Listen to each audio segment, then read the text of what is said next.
The views expressed on this special broadcast of the Take 12 radio show do not necessarily reflect those of KHLT Recovery Broadcasting or its affiliates. KHLT is not affiliated with any particular 12-step fellowship. A very scary experience. You know, God is a solution. God, the 12 step. I like where he's going here. Helps the community grow, helps us grow. Monty has done a phenomenal job. Lack of open-mindedness. And you're talking about taking people through a spiritual process, getting them into recovery. Thanks, Monty, and thanks for all your support. We need spirituality to make this thing work long term.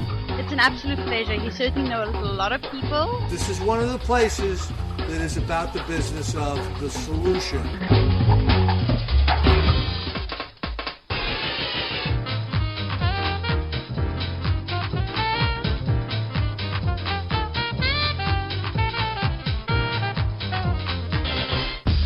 And now, broadcasting on location somewhere in the vast expanse of the Pacific Northwest, it's the over-opinionated 12-stepologist, the Monty Man.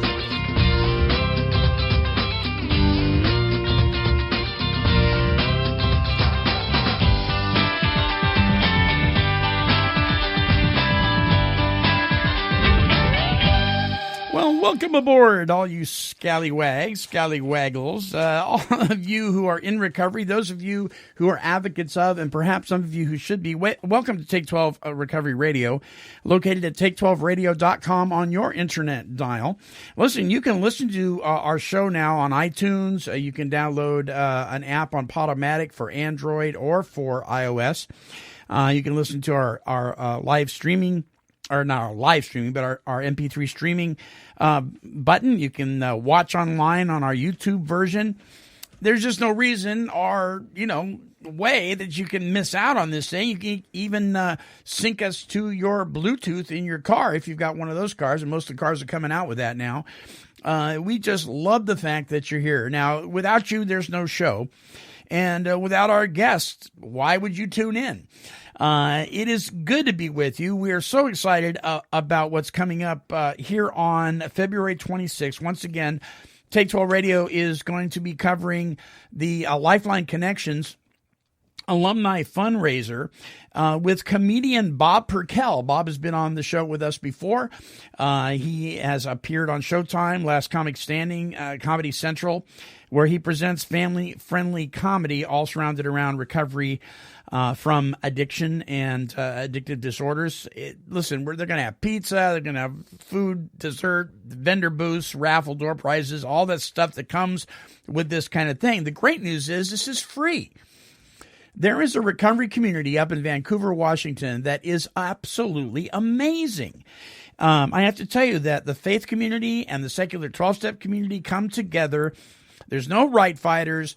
The walls come down, and they put on an amazing event. And it's going to be at Clark College Geyser Hall Student Center, February 26th from 6 to 9 p.m. And you can visit us here at take12radio.com for more information. So please stop by the booth if you're in the area and meet the Monty Man and whoever I might be bringing with me. In the past, our PR person, Marsha, has been with us. So that is there. Listen, one of the things that is the most painful thing to talk about when it comes to addiction, recovery, alcoholism, codependency, the whole nine yards, is losing a loved one to this thing. We know that 1 in 5 people are already addicted to some mood or mind-altering substance before they ever put it in their bodies, and everybody is affected. So you have 1 in 5 afflicted and everybody affected. This is a family thing. It just is. And we lose way too many people. Well, my guest this week is Brad Mersereau, and he's going to be sharing with us some of his experience, strength, and hope, and a story that is guaranteed to move you, as it has moved me, about his sister, Laura, and what he's doing, with the part that he is playing within the recovery community, particularly in the area of prevention, something we don't hear nearly enough about. Right, Brad? I totally agree. So welcome to the show, my friend. Thank you so much. I appreciate it. Brad drove down from Portland And he, by the way, we're going to be hearing some of his music, but he's a musician in his own right, and a very, very good one. Oh, thanks. And much accomplished. Now, you've written stuff for other people. I've written for other people, and some of it shows up on TV and movies. I'm living my dream. I love being a musician. I love playing, performing, and having people better than me perform my music. And then it shows up. I guess the last one was called The Good Wife. Just had a placement, and that made me feel really good. I happened to be playing on that one. It was produced by my friend and mentor, Steve Christofferson. I love working with musicians. Wow. It's great fun. That's awesome. And you're living the dream. You're doing what you love, but things have not always been so pleasant. True? Yes. Yes. What was going on, man? What's going on with your sister? Tell us. We could go to the website, but we got you sitting right here. You and your sister were close? Oh, we were very close. We lived in an era back in the day. I was born in 50. Laura was born in 1953. And my father was an alcoholic. Only nobody, I thought, knew that until I was 19. Only everybody did. Okay. Right. But we were living a family secret. Okay. So we protected each other within that family secret. I went away to Whitman when I was 18. Mm-hmm. Laura was left behind, and soon thereafter, Laura began to drink, do LSD, things that did not help her. Meanwhile, I had a sign, prevention. I went to Whitman, and embarrassed to say, but glad, because it was like a blessing that I blacked out in my fraternity house, and I had a dream which does not require any psychologist to analyze. It was clear as could be. Wow. That the knowledge I'd learned about mental health in my high school applied to me. Blackouts mean something. Blackouts mean don't mess with it. I have it in my system, in my genetic my genetic stuff. So Laura didn't know that. I did. I could use my mind. Laura didn't. The model was there for my father. My mother, I loved my mother. She might have been. I'm glad she stayed married to my father. She wasn't an alcoholic, but we all did part. There's a dance. There's sociology. There's a dance in the alcoholic, non-transparent, secret-laden family. So I've been slowly trying to let some of those secrets out with a measure of balance and grounding. Yeah. So there was a difference between you and your sister, although genetically wise, the same issues going on, but you had a dream. Do you think God was trying to talk to you? Oh, I know God was trying to talk to me because I almost drowned when I was 14. And I didn't give my heart to the Lord at that time. That didn't happen until my mother's memorial service. Right. But I knew that there was a plan. I just knew that I wasn't ready to say that my Jesus was my Lord and Savior. But Laura saw me that day. I walked in. It looked like I was walking in on water. I was taken out because I was trying to help somebody else. They got involved in a riptide. We didn't know about the proper procedures, which is you just stay even with the shore and you'll be brought in. Didn't know that. Yeah. So I went down a number of times, for over 15 minutes, very, very cold. And my sister was with a friend, and he was going to swim out with a winch, the power wagon. But I was going down. One time I went down, and it was at a 45-degree parallel sandbar, and I walked in. Well, that told me. I mean, my life flashed before me. It was like a kinescope, and that told me right then and there. Did God play a part? Absolutely. Yeah. I'm so grateful, and to this day, I remain grateful. In fact, I journal, and number one gratitude is for my dear wife, Janet, and I write a gratitude statement every morning. I'm so grateful. I tend to do it the night before. Wow, that's great. That is awesome. We hear this all the time. It's hard to carry resentments when your life is filled with gratitude. And we talk about resentment being the number one offender and how it takes out more alcoholics than anything else. And yet, if you stay grateful, your focus is not on the things that bother you. Your focus is on your gratitude, and that's good stuff. Oh, I love it. I read recently. You've probably heard this before, Monty.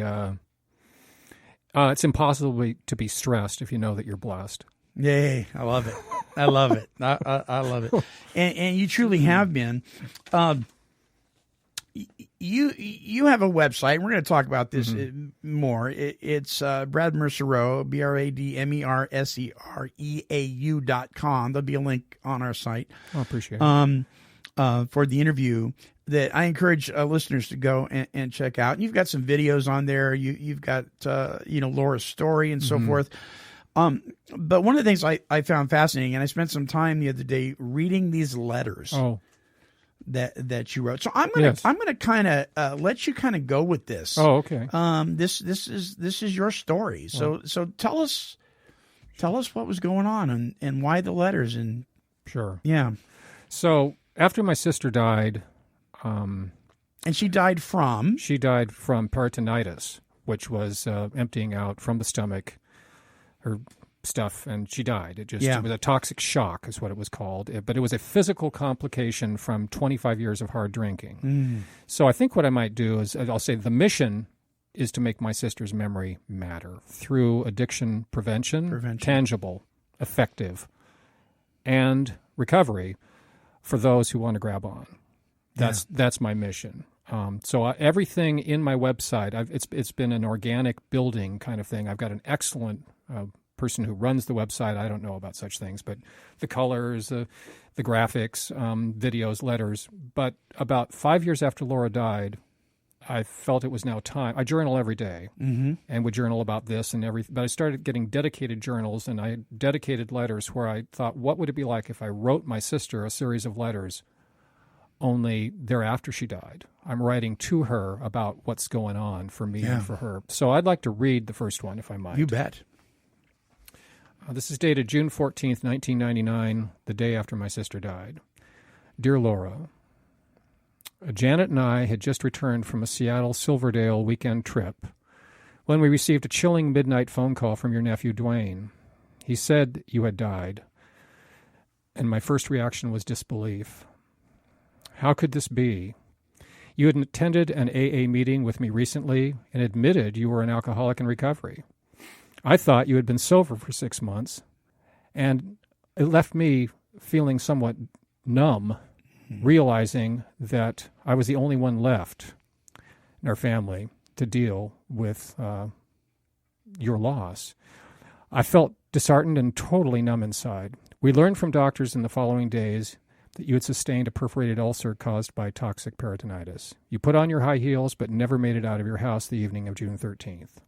A quarter century of hard drinking caused you to die prematurely 4 months and 6 days after your 46th birthday. The addictive path was your choice at every turn, but what a loss. Do you remember your intervention at Portland Adventist Hospital Thanksgiving week of 1998? You screamed at me, poor little rich boy, in a futile attempt to disrupt the proceedings. I didn't like that, Laura. Doctors, your trust officer, and I agreed, in order to live, you had to stop drinking. Do you remember your mandatory outpatient follow-up treatment in Oregon City? You resisted mightily my driving you to a required appointment where the counselor stated plainly, either stop drinking or expect death within 6 months. I'll say parenthetically, I couldn't even connect with that, Monty. That was just shocking. I mean, we were all in denial, not just Laura. Yeah. 1998, you would die within half a year, and I still couldn't process Dwayne's phone call. None of us knew that women sustained health complications due to alcohol abuse at an accelerated rate when compared to men. You and I did a surreal dance with your alcoholic disease for over 25 years. Or was it a symptom? Do you remember numerous stays at Damage State Mental Hospital in the 70s and 80s? They've closed. You had been dual diagnosed affective schizophrenic and bipolar and prescribed appropriate medicines. Do you remember when I found you a new shrink? After Rick, your husband of almost 19 years, died from alcohol-induced health complications, you found solace talking to a psychiatrist. I wish you had not self-medicated with booze. I tried to be your champion and your advocate, Laura. I tried to be a good brother. We were the only two who shared the common thread of children linked inextricably to Dad's addiction until he stopped drinking for good in 1965. We both survived his bipolar episodes from 65 to 70, but I left you to cope alone after heading for Whitman College in the fall of 1980. Now what? Thank God for Janet. I miss you like crazy. Love, Brad. Yeah. And now I realize, Monty, that part of my sadness and anger was she left me. I was left to cope. Thank God for Janet. I have a very strong marriage. I love my wife with all my heart. But in terms of my family of origin, I had left her when I went to Whitman College. She was alone, but I'm the one left. Did you beat yourself up over that? No, I really didn't. I just felt numb. And I suppose I write in my journal things that are appropriate. Yeah. And it took a while, I would say, over a year to connect with the fact that I was a good brother, that I had been a good brother, and that I would continue. As the mission began to coalesce, and because I didn't start the website until 2006, and she died in 1999. So during that period of time, I mean, I did a CD for my sister. That got out some of my grief. Right. I did a follow-up article with Todd Murphy in 2005. That got some more grief out. But by 2006, I was ready, I guess, to confront this beating up stuff you're talking about, connect with the fact that I am a good person, that God loves me, God loves you, loves everybody. Yeah. We just have to learn how to accept it and get out of the way. And that reminds me, as musicians, my mentor taught me this, and he got it of all places from Ronald Reagan. You lead, you follow, or you get out of the way. Okay, so when we're thinking about God, obviously God leads. And we can get out of the way our egos so that we can take direction through prayer. And I would say that there's been a discerning process, even when I didn't know it, from the day she died. None of this would have occurred in terms of, I think, our sharing information with sobriety recovery. I can say with some degree of satisfaction that we have a goal every year to invite enough new people in recovery so that they together, if they were to hold hands and go around the room like they do at the She Thang, right, they'd have 1,000 years total. Okay, so every year, it's 2006, it's 2016, that would be 10,000, except we're at 16,700 years. So we have surpassed goal. That's all praise to God, and all praise to those in recovery who want to grab on. That's a goal. Another goal is children. We've learned through Joseph Califano's work at Columbia University that children that reach 21 without drinking or drugging, honoring their mind, body, and spirit without drugs or alcohol before 21, have virtually no chance of becoming addicted. So my goal is to have 25, just one every other week. Wow. Yeah, that's my goal.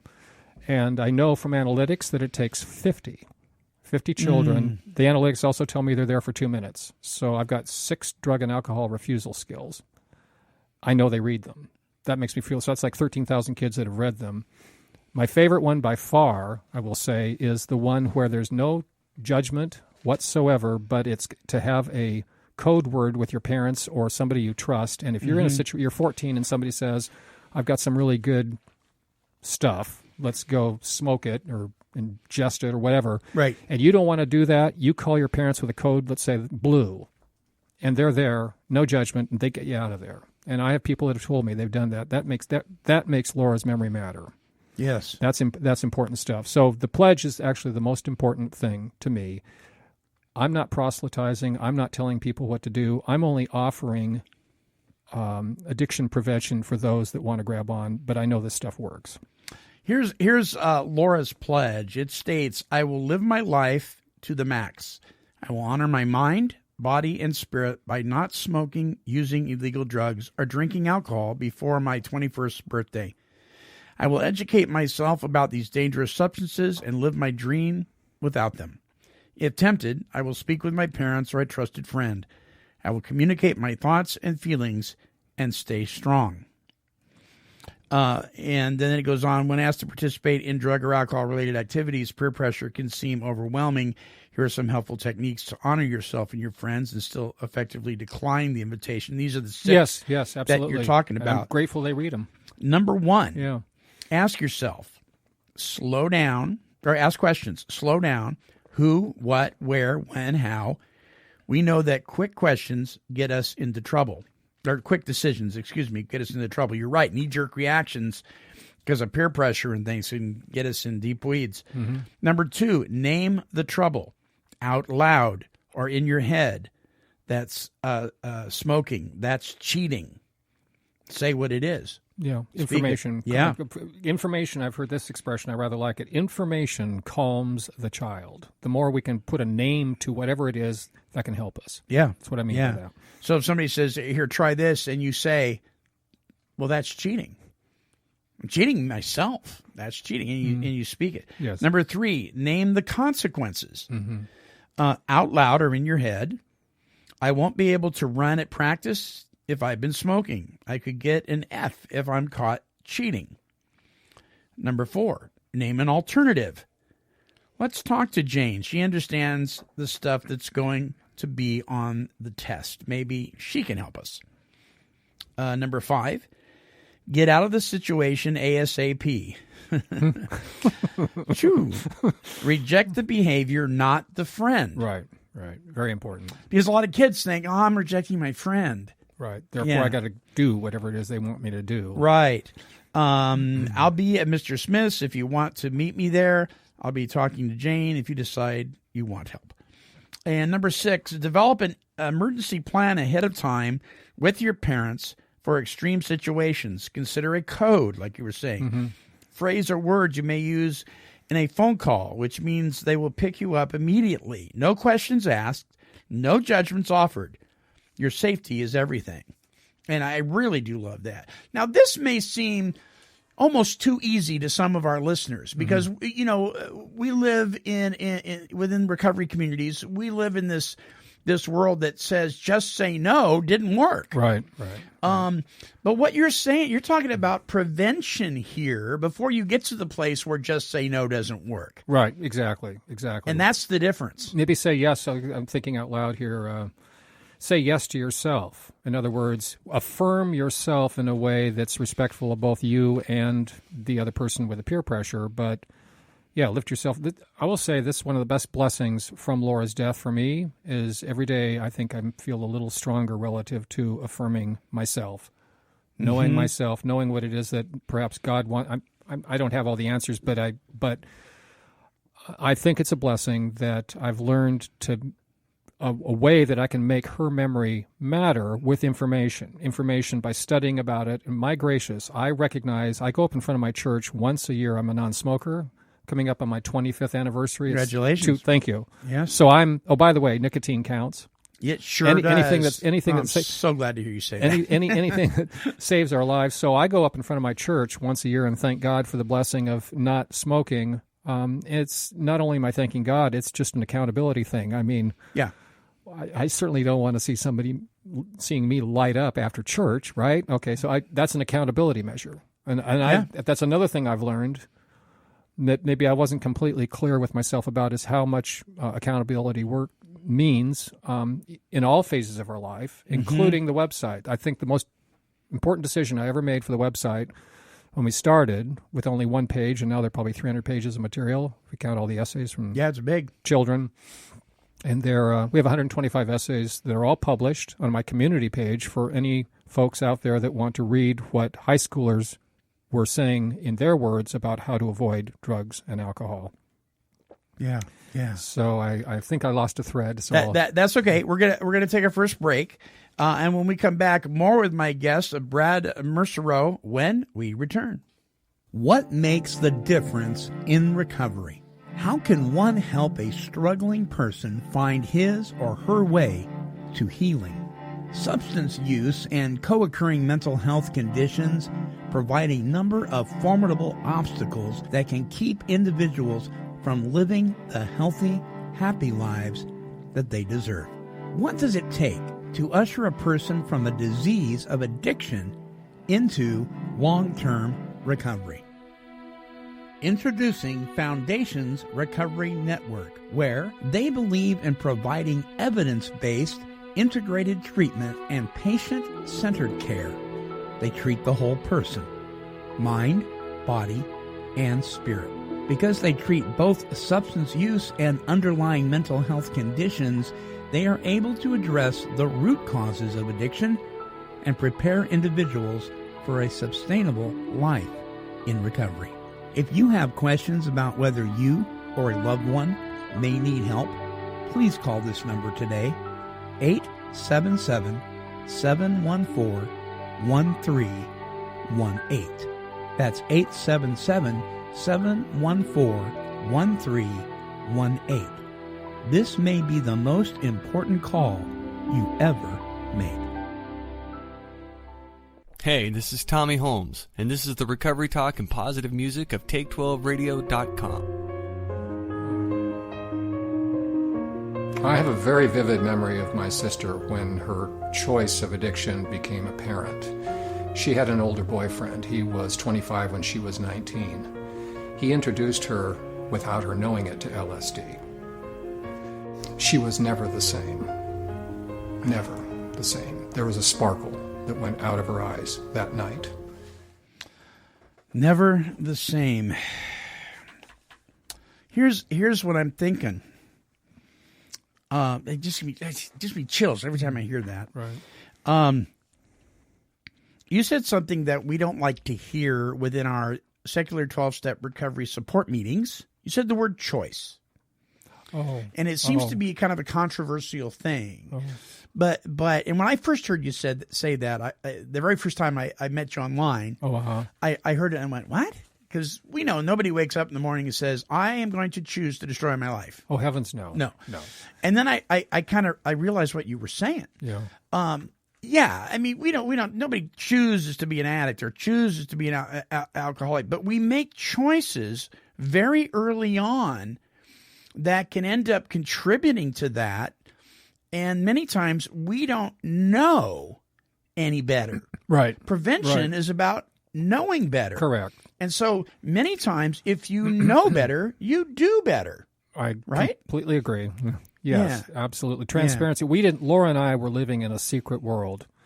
My father is an example. We had a metal garbage can, and that we had two, one for his bottles. Those bottles filled a full garbage can, and we had concrete steps. So on every Wednesday morning for 15 years, before my father stopped drinking, at 6 o'clock in the morning, you'd hear clank, clank, clank, clank, clank, and yet the whole I'm talking... Think about that number of bottles in a metal garbage can on concrete steps. There were like 13 of those steps. Wow. And yet we thought, Laura, Dad, Mother, and me, that nobody knew. Oh, yeah, right. The whole neighborhood knew. So we were in this bubble of secrecy, and I think the opposite of a bubble of secrecy, without overdoing it and without doing fear. All I meant by choice was if there's information, then we can do something with that information. And sometimes it's a matter of not having the information. Right. Okay. Right. So let me share something with you that I think you'll find very interesting. I think the listeners will too. Thank you. When I speak in schools, and I haven't done that for a while, but when I did, we did a continuum thing. We'd have a big poster board of each board was numbered 1 through 10. And invariably, we'd have administration say, well, we don't have a drug problem, especially when we went to someplace like Hermiston or something like that, way out in the boonies. And I say, okay, all right, well, let's ask the kids because kids are pretty honest. Mm-hmm. And so, okay, so we laid these pieces of paper down, 1 through 10. Now, 1 being absolutely no way, not acceptable, no. And 10 being totally acceptable, it's okay. How many kids here will come down here and stand at whatever number they feel this is? It's okay. You're with Dad. It's a hot summer day. You just got done mowing the lawn, and he says, let's have a beer. Mm-hmm. Okay. Tons of kids went to 10. Mm-hmm. Mm-hmm. So then we, brought it up a little further, and we talked about marijuana. How many things, Mom and Dad sitting at the table saying, should we tell them? Yeah, I think it's okay. They're old enough, And they pull the shoebox out and they say, as long as you do this at home, it's okay with us. How many of you guys would say that that's okay? Number 10, or no way, number 1. Mm-hmm. Well, the numbers went down a little, but not a lot. Interesting. A lot of people at 7 and 8. We took this all the way to methamphetamine. And in one school out in the boondocks, 14 kids were at 10. Oh my gracious! Saying it's perfectly okay. Oh dear. And they really believed it. Yeah. And I remember going to the principal and saying, "So you don't have an issue or a problem?" Mm-hmm. They're in denial. They really didn't know. Right. Didn't know, and they were more deluded than even in gotcha. denial. Gotcha. Yeah. So one of the things I found out in that particular school was that they had never ever had a prevention program or educational program ever. Yeah. Well, that's what we're here for. Yes. Yes. The website is bradmersereau.com for all the links here at Take 12 Radio. May I just jump in? Yes, you sure may. So, two things that I think can help for those that want it are our sobriety pledge. To just take a look at that and to take a look at what you read earlier, Monty, about those suggestions, I think they're very strong. And I do too. The cool thing about this is that this isn't one of the things I've learned about addiction and recovery. This is a way to live one's life whether one's addicted or not. Absolutely. These are just strong skills that Stephen Covey would talk about with 7 Habits of Highly Successful People. And the other thing I believe, especially from the mouth of the students, is on our community page to check out, it says Oregon Partnership, which is now Lines for Life, essay contest, that there you can read, and they're anonymous. I don't give any of the names of the writers. They're from 14 to 18, but they're 25 different Portland area high schools, 2008, and this information is timeless. They're saying, for me, I think it's a 5 in your earlier analogy, but this is what I do to avoid it, because I don't want to have addiction when I'm in my 20s, or maybe I know enough about my family that I know that that's in my genetic code, so I've got to be a little more careful. That's another thing. Information. Some of us are blessed, I guess, without the genetic predisposition to addiction. I am genetically Right, me too. Yeah. So I just think information is critical, and like with the school officials that you're talking about, good point. Maybe they just didn't know, but once we do know, then we're responsible. We're now and accountable. Yeah. Addiction is the number one health crisis in our nation. Number one. I agree. And yet recovery from it gets the least amount of attention because of stigma. Right. That's a nasty word, isn't it? Stigma? Yeah. Gee, you're bad. Yeah. You're a bad person because you did this. And I love what you said about in number 6. No judgment. Right. Not saying, well, I told you not to hang out with John, because then kids aren't going to call. Then they're not going to give the code word. Yep, and that makes me think about recovery too, no judgment. I mean, that's important too. I mean, everybody's responsible for their recovery, but part of what I've learned about recovery is we surround ourselves perhaps with different people than we were even when I was smoking. Yeah. I don't spend time with any smokers. I spend time I go to get massage. I work on my health. I swim. I'm not interested about being around cigarettes. I think that's probably true for people with booze and drugs. You don't surround yourself with people who are going to enable you to go back to that sort of thing. So we need to develop a healthy system all the way around. And yet, if you were invited to a wedding, because you are living in a healthy spiritual condition. Yes. Oh, of course. And you have business being there because you were invited to a wedding. You can go to a wedding and not drink. Oh, of course. Of course. I get that. I admired my father. I wonder how in the world is he doing this? Because he never backslid. He knew that he couldn't backslide. There's the different theories about this. All I know from my father was it was toxic. One time I was playing a gig. I'll never forget this. It was 1977. And so that's 12 years that he's off the sauce. And I'm playing this gig, and I'm in the back of the house. It's a private party, and I'm in the kitchen. And they're serving fancy desserts with a catered meal, and it's pears and kirsch. That's an orange liqueur. I said, that's poison for my father. They didn't know. Right. Thank God I was the piano player. I said, not for Dad. Do not. No. I was worried about something unbeknownst. Yeah. Being given to him, which ties in with Laura. Laura didn't know. Laura didn't know about the LSD? No, he's 25. She was 19. She didn't know a lot she was very naive. She was a gregarious, sparkly person who I envied some of the skills that she had that I didn't have. I was pretty buttoned up. I'm still working on just loosening up. But I felt really anger and sad that this 25-year-old who had his own problems, he was a psychopath, did that to her. And I happened to be, all I knew was I'd read about things about LSD, but all I know is I was up with her all night. And what I do know, it did. Something left her eyes that night. Never, ever. Was she the same? No. It was Laura, still there was laughter, but I knew my sister, and I was really angry with this guy, and we pray for everybody. I pray for him too, but something about a man who drives up, he had a car, my BMW, I was going to the beach one time, and he turned around, and he drove back on my driver's side with, the cars were like 2 inches apart. That's just another time he took me on a bicycle ride on a motorcycle. Oh, you got to go with this guy. Go on Humphrey Boulevard, 55 miles an hour around turns. And all he said to me once I was on the motorcycle and I couldn't get off was, "You go too far right, too far left, you're dead." Oh, thanks very much. How about you slow down so we can live? Right. So in any case, Laura, but we learn. So you have more letters that you'd like to read? I would. I wrote 14 letters, and this is letter 13. I will say that it was very helpful for me to do this, and I would say that I wasn't ready to do it for a good 5 years. Wow. After Laura died. But this one is dated March 28th, 2012.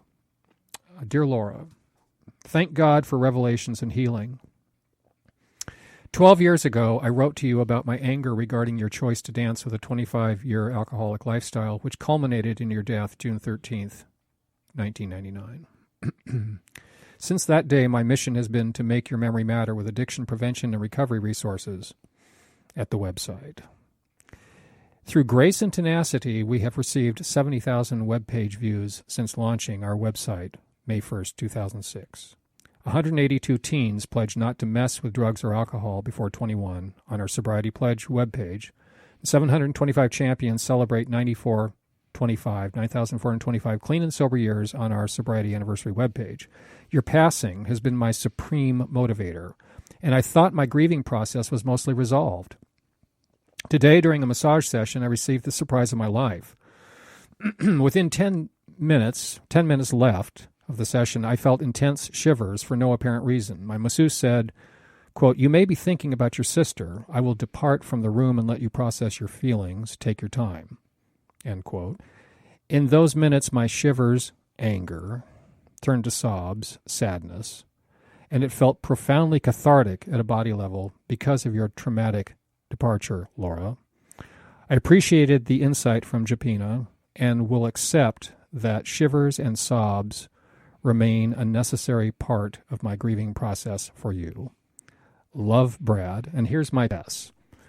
So now, that was written March 28th, 2012, and now the 182 teens has moved to 275, Monty. I feel good about that. I think Laura's memory is mattering all the more. The 9,425 clean and sober years is now 16,800, and the number of folks in recovery, 1,046. And I'm just so grateful for all of that, and I'm also thinking about my dear wife and just so grateful that our marriage grows and that we love and sustain one another and that we are able to have a healthy, transparent, information-based communication style, which shores me up. grounds me. So I'm just grateful. Yeah, that's a powerful. Out of all your letters, by the way, that one just, I don't know, it just really stuck out to me. That was my favorite. Oh, was that one?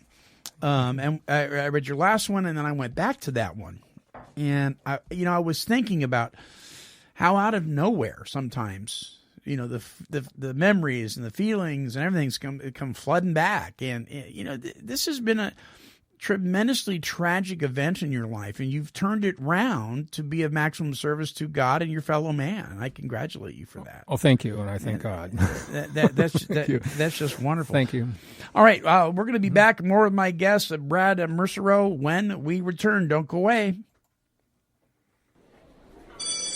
When you hear that bell, you'll know it's time for Recovery 101. Recovery 101 with Bruce, Shelley, and Mark is a recovery broadcast based loosely on 12-step recovery programs. But it's less like a meeting and more like going to coffee afterwards. You know, the meeting after the meeting. Ooh. Your host used to suffer from insanity, but now they absolutely, unapologetically enjoy it. That's right. For incredible fun and informative recovery radio, tune in to Recovery 101 at recovery101.net on your internet dial.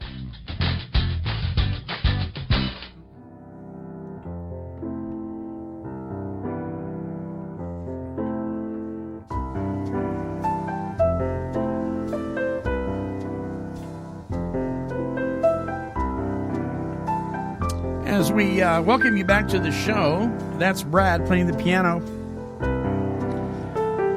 And we're talking about Laura's memory making a difference here at Take 12 Radio, and about prevention, helping to prevent active alcoholism and addiction before you get to the place where you can't say no. This is an absolute travesty against the human mind, the human spirit. And unfortunately, we don't talk about prevention enough. The focus seems to be so much on recovery after the person has hit bottom or worse. And, there was a time, Brad, I remember being part of a thing called CORE years ago in high school. It was all about prevention in California. Oh. There was a thing called the REACH program. DARE. DARE.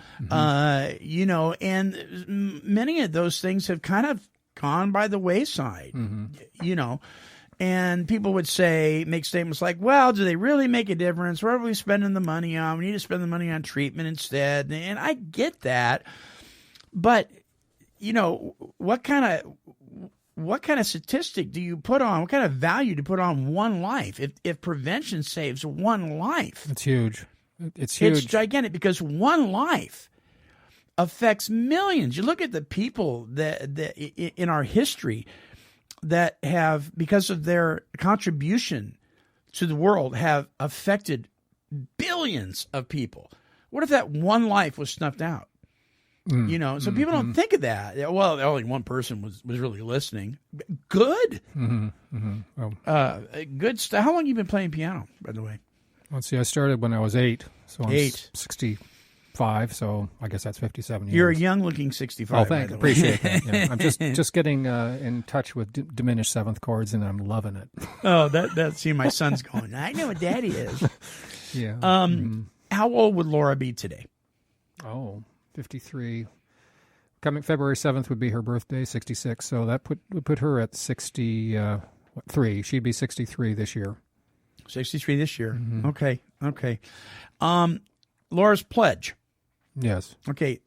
People can, and this is what I'm going to encourage, particularly parents. Yes. If you've got teenagers, if you've got kids, and we're talking about before the age of 21, the reason that you say that, by the way, isn't so that gives them a license to drink after they're 21. No. It's the fact that if you can get to 21 without putting mind-altering substances in your body, your chance of becoming addicted are almost zip. Correct. So let's get you there. Yes. By this pledge, they can go on the website. Yes. Which is bradmersereau.com. You can follow the links here and make that pledge. Yeah. They can fill out the thing. It's all filled out for them. They read it. If they believe it and they want to live it, all they have to do is click and it's done. Right. But I would encourage them to print it. There's something about accountability. I do that. Post it, frame it. Absolutely. Yeah. When I'm at my church, for instance, to me, stewardship is more than just giving dollars. Stewardship is about what am I going to do in terms of sharing myself at my church. So I don't just fill out the form. I copy the form.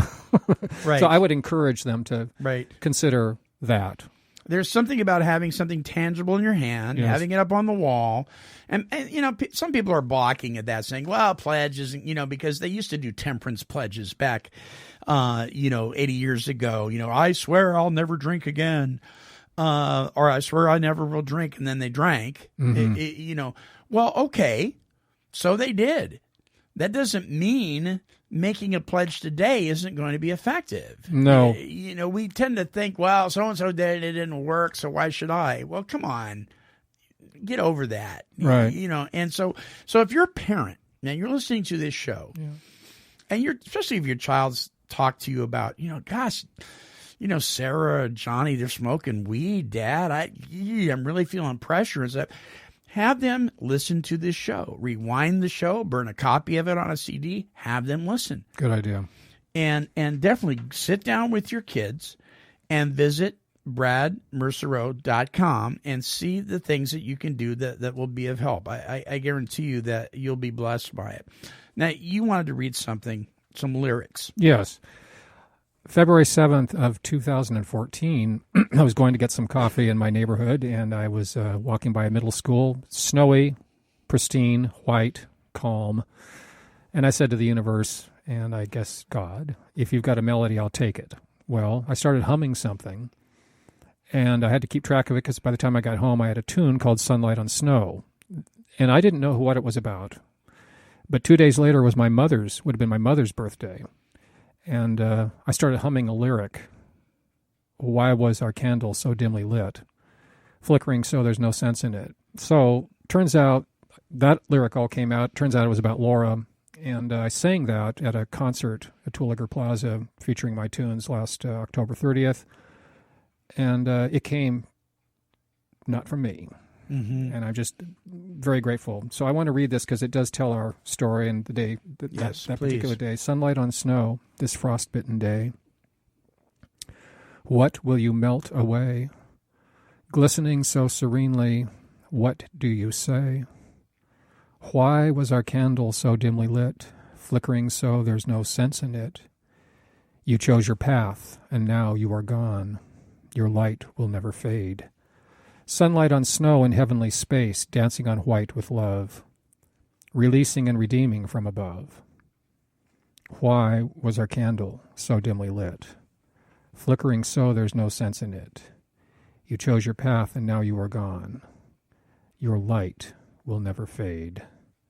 Your light will never fade. And a pun. This just came across in a lyric, and it's a sad pun, but Laura, the last part of the lyric where I was talking about you chose your path and now you are gone, I used diminished seventh chords there, and they were descending, and I thought about my sister's name, Laura, and Laura was lowering and descending, and she's in the Lord's hands now, but I found it rather interesting from a musical standpoint that I would choose a harmonic structure where she was lowering and wisping away. Wow. Gee. People can go to the website. Can they hear that song on the website? Yeah, we've got delightful singer sings all over the world named Marilyn Keller singing that particular one called Sunlight on Snow. And I have actually a YouTube channel with my name. You can check out videos of my music. And also at the website, the music tab on the left-hand side has all those tunes. So that one's called Sunlight on Snow. And I hope you do come because I check my analytics. Yeah, good for you. Yeah. Sometimes I'm scared to check mine. Me too, but that's another accountability thing, isn't it? Yes, it is. I love what you're doing, by the way. Well, thank you. Bless your heart for that. This is not an easy task. Bringing forth thoughts and heartfelt feelings surrounded around addiction, and particularly when we lose somebody. And I've buried some folks. You certainly have. We all know people outside of our families, at least if you read history, at the very least, where this has just taken them out. And it doesn't have to happen. It just does not have to happen. It doesn't. And I hope I'm not interrupting when you said that, though. It just reminded me, there's a common denominator. My sister, a friend who died before 50, a piano student who got in touch with me after 30 years about her 19-year-old son. And I don't want to give out too much information about her, but what did they all have in common? Check this out. No sponsor. No sponsor. So, and 2 of the 3 were clean and sober, or so they said. Yeah. But they didn't have a sponsor. I was the unofficial sponsor for one of them, the 50-year-old. Brilliant artist. I wrote a song called Waltz with Your Heart for him. But I wanted him to find a real sponsor. I can't be your unofficial sponsor, Matthew. Right. You've got to want it. And he didn't, and I was a bit in denial. I wanted to be his friend. I was his friend, but I knew that he was still dancing around with the stuff. Mm-hmm. And he died. He died. And it's interesting to me about somebody who was 19, who had been off heroin, actually, and had been clean, if that's the term you use, 4 times. And the mother called me, the piano student, to say, what is your advice? I said, well, one thing is, I asked a series of questions. She was open to all of that. They'd tried a lot of stuff. But the one thing he didn't have, and the reason that he scored the heroin, and the reason he's gone, he didn't have a sponsor. I won't use the word that you were talking about, but he could have called, if he had a sponsor, at least he would have had an option to call somebody. Yeah. In 12-step rather than what he did. Yeah. And I can't even imagine. I only know from cigarettes. But in any case, I think sponsors, I think absolutely critical. Critical. And here's the sad truth. Mm-hmm. From what we can gather in today's 12-step recovery world, over 92% of the people sitting in the support meetings do not have sponsors. Oh, my gracious. They don't, because they believe that going to meetings, listening to platitudes is what's going to get them sober and keep them sober, or service work. Mm-hmm. And let me tell you, you will burn out on service work. It's good. Mm-hmm. It's healthy, but you'll burn out on it. When you're tired and exhausted, what are you going to do? Mm-hmm. You know, and if you don't have somebody to guide you through this process, to show you what they've been shown, to do this, you are out there by yourself. I don't care if you're in the room full of 20 people or 20,000 people at a convention. You are alone. Yeah. And sponsorship is so vitally important. The sad thing is, a lot of it's our fault, because we used to make the approach to the newcomer. Now we wait for them to come to us. And it's backwards. When that new person walks through the door, we need to be going up to them and putting our hand out and offering them a cup of coffee and sitting down with them and befriending them. And we don't do that nearly enough. So I echo what you're saying. I do want to say that actually that's what makes me feel good as a brother, that organically I knew this while Laura was alive. The most important thing was communication. So even if she was screaming at me, which she did, she could call me at 4 a.m. I didn't care if she was drunk. I just wanted her alive. Mm-hmm. So I feel very good as her brother that she always knew, and she took advantage of it, including me taking her to Damish 9 times. But the main thing was she could do or say anything because I loved her unconditionally, and she knew that I was her sponsor. Mm. Even if she didn't, that's an unofficial way of phrasing it. But as a brother, I was open to her, and she knew that. We both knew that I was, unlike my parents sometimes that had their own stuff, I was there for her, and I feel good. I feel complete. I'm sorry. She's with the Lord. I'm grateful for that. But I feel complete as a brother that I did what I feel sad, but I did what I was meant to do. You bet. Hmm? Yep, you bet. Okay. You bet. We are out of time. And I want to play this song that you did so well. Oh, thank you. You actually are singing it. This is a song by Johnny Mandel and Paul Francis Webster called "The Shadow of Your Smile." Mm-hmm. Johnny wrote the music and Paul the lyrics. This is actually from this song actually got an Academy Award in 1965 for Best Song for the movie The Sandpiper. Yeah, and Jeff Usatello's on trombone. He played with Stan Getz. No, pardon me, played with Stan Kenton. On the trombone piece. On the trombone. In this, you'll hear the solo. In this, yeah. Mm-hmm. So if you like Elizabeth Taylor and Richard Burton, who doesn't? Watch the Sandpiper, and you'll hear this song. And Brad, you said something very interesting. You said that this was not your intent when you sang this. No. And when you played this. No, on the Laura CD, no. Mm-mm. But when I heard it, I was thinking of people that I've lost to addiction. Yeah. And thinking about the shadow of their smile. Yeah. So we're going to close out. Before we do that, though, any last words from you? I'm just so grateful for this opportunity. I love your mission, which I can hear with the passion in your voice, and what an opportunity. So thank you so much, Monty Man. The Monty Man. All right. Thank you, Brad, so much. The website, Brad Mersereau, and you can follow the links here at take12radio.com to visit his webpage. Please do that. Check out the pledge. Check out the guidelines and the videos and the music. You will be blessed. I guarantee it. All right. Here is Brad singing and playing The Shadow of Your Smile. The shadow of your smile when you are gone will color all my dreams and light the dawn. Look into my eyes, my love, and see all the lovely things you are to me. Our wistful little star was far too high. A teardrop kissed your lips, and so did I.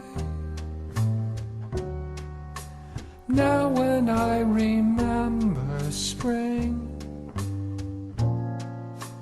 all the joy that love can bring, I will be remembering the shadow of your smile.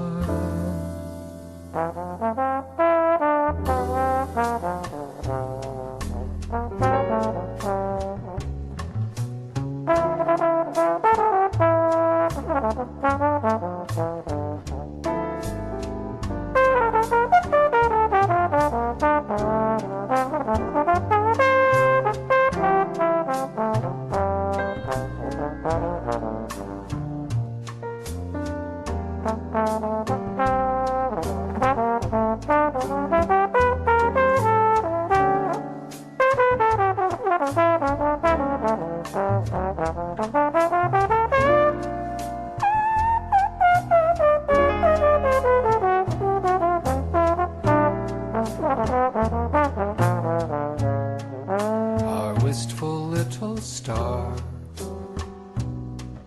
was far too high. A teardrop kissed your lips, and so did I. Now when I remember spring, all the joy that love can bring, I will be remembering the shadow of your smile. Brad Mersereau on vocals, Steve Christofferson, pianist. Thank you for joining us. Remember, we're wishing God's perfect serenity for you. Bye-bye now.